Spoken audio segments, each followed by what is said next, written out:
Now let's have an example on the block diagram reduction to understand the idea. Find the overall transfer function of this DC motor block diagram using the block diagram rules or block diagram reduction rules. So we have this system representing a DC motor. You will ask me, how is this even representing a DC motor? So if you look at the system, which is the DC motor here, you will see that we have number one, for a DC motor we have an input supply. This is our input EA, V input, okay, and this, the equivalent circuit, electrical circuit, is we will have R armature, as we learned from the DC machines course, and the current flowing here is I armature, okay, going through the DC machine. And this DC machine, we will have here a feedback or a back EMF generated, E back, as we learned from the course, okay, and this system will generate a mechanical torque that will rotate a certain load or without any kind of load in this example, okay. So you can see that number one, if we look at this system, we would like the relation between, okay, the system here is we have a relation between input, V input, and the omega mechanical, the mechanical speed of the machine itself, okay, or the rotational speed or angular rotational speed, okay. So how can I get this relation? Let's look carefully here what happens exactly. So the first step is that we need I armature, and I will explain why later here, okay. So first we have the current I armature is equal to EA minus E back divided by R armature, right? The difference in voltage divided by R armature. So we have I armature is equal to EA minus E back, EA minus E back divided by R armature. Step number one. So let's look carefully. We have E armature positive minus E back. Forget about the rest now. Just focus that this part is E back, and I will explain the rest, okay? Minus E back divided by R armature, right? So it can be difference between EA minus EB divided by, multiplied by 1 over RA. That is exactly what we did. EA minus EB multiplied by 1 over RA. This 0.4 is R armature. So when you take the difference and input it to a gain or a block of 1 over RA, you get I armature. Great. That is step number one. Step number two, I would like to get the torque of the machine. So we know that torque is equal to K phi multiplied by I armature, right? We know that torque is directly proportional to the armature current. So what we have to do is that if I would like to get torque, which is our output, will be I armature multiplied by a certain constant, right? So this is what I did. I take I armature and to multiply it by a certain constant, which is K phi, which is a value of 2. This multiplication here give us the torque, which mechanical torque, okay, torque mechanical, okay. Now we have torque. Now we need the output is omega mechanical. How can I get it? Okay, so we know that from Newton's second law, we know that summation of forces equal to mass multiplied by acceleration, right? This is for linear systems or linear motion, okay? For rotational motion, we know that summation of torque is equal to, instead of mass, we will have J, which is inertia, multiplied by alpha, which is the angular acceleration, right? Now suppose in this example that we are working at no load, okay? So the only torque which we will have is torque mechanical, okay? Not only this, but we have also minus, we have a frictional force.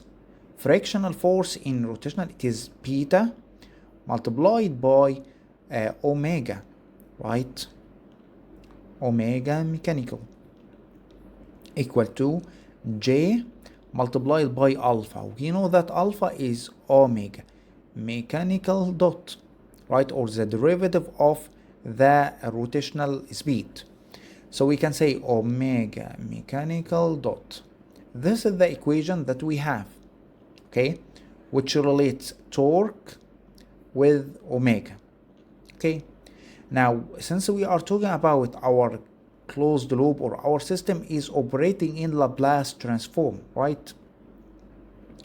So I'm going to convert this equation into Laplace transform. So we will have torque mechanical minus beta omega of S equal to J, and omega itself will be omega dot is S, which is the derivative of omega mechanical of S, okay, which is similar as this.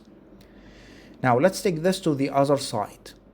Okay, so we will have, let's type it here, torque mechanical equal to J S multiplied by omega mechanical plus beta omega mechanical.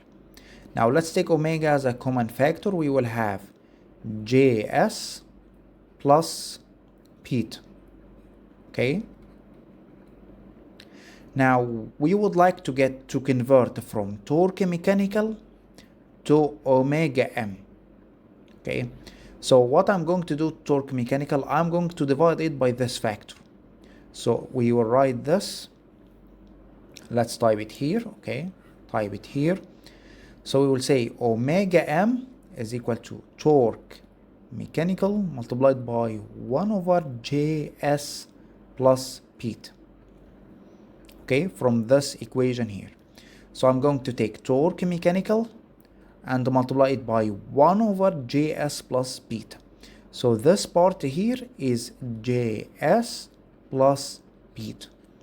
So beta frictional 10 and J inertia equal 12 in this example, okay? So we obtained omega m, nice. Now we would like to close this system. We have E back, we need value of E back. So we already know that E back, or back EMF, is equal to Kn multiplied by phi. N is the RPM speed, or it can be also K phi multiplied by omega with a different value of K, okay, omega m. Great. So what you can see is that we can say that if I would like E, which is the back EMF, all I have to do is that take omega mechanical and multiply it by K phi.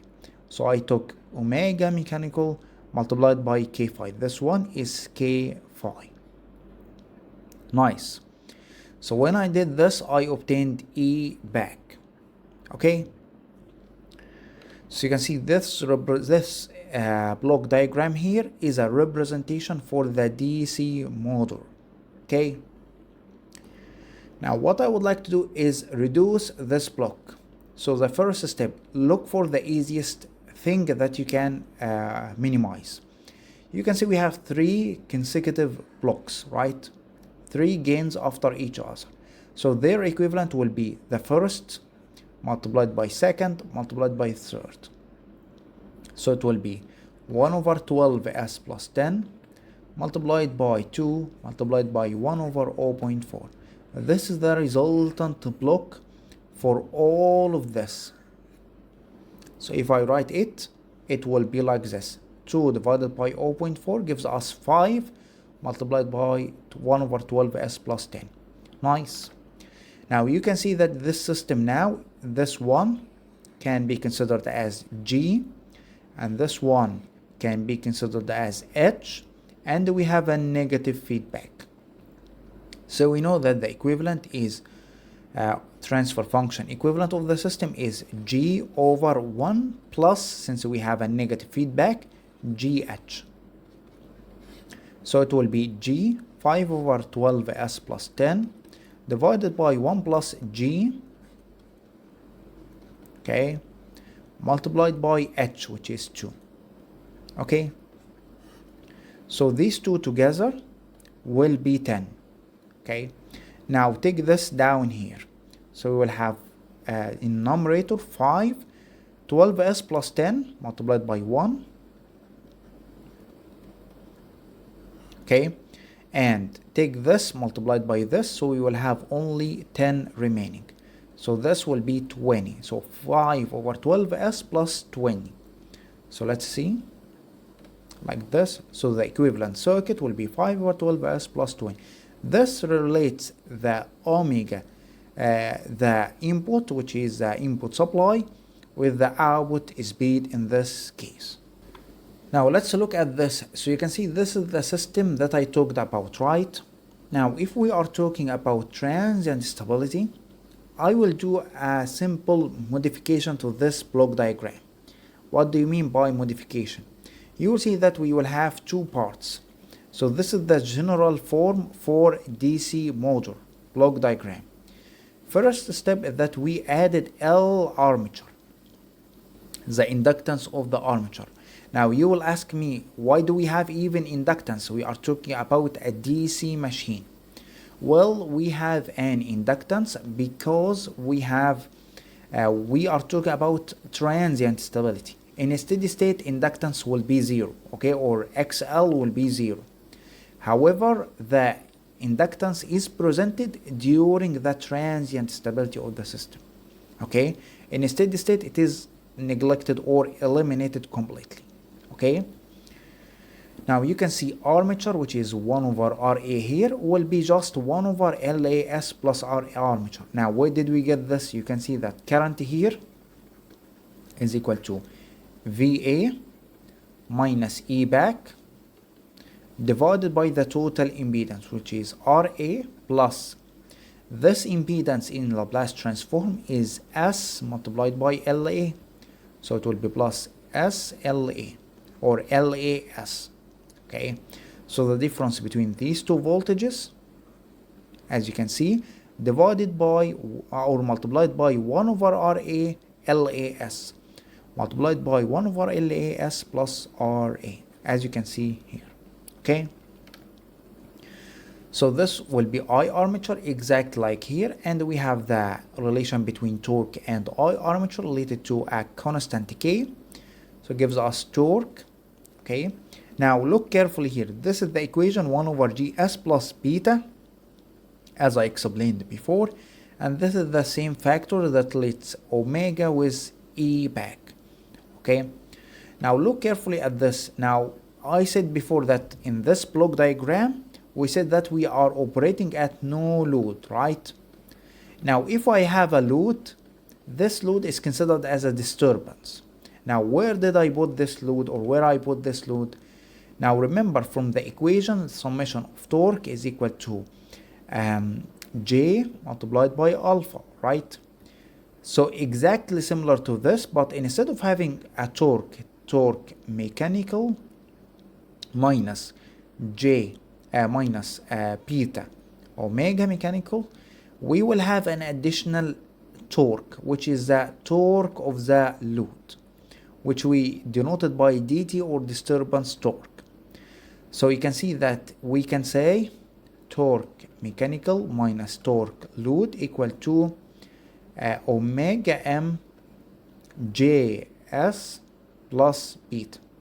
This part is similar as this example here. So if I would like omega m, it will be torque mechanical minus torque load multiplied by 1 over js plus beta. Exactly similar to this, but instead of having torque mechanical only, we will subtract from it torque load, like this.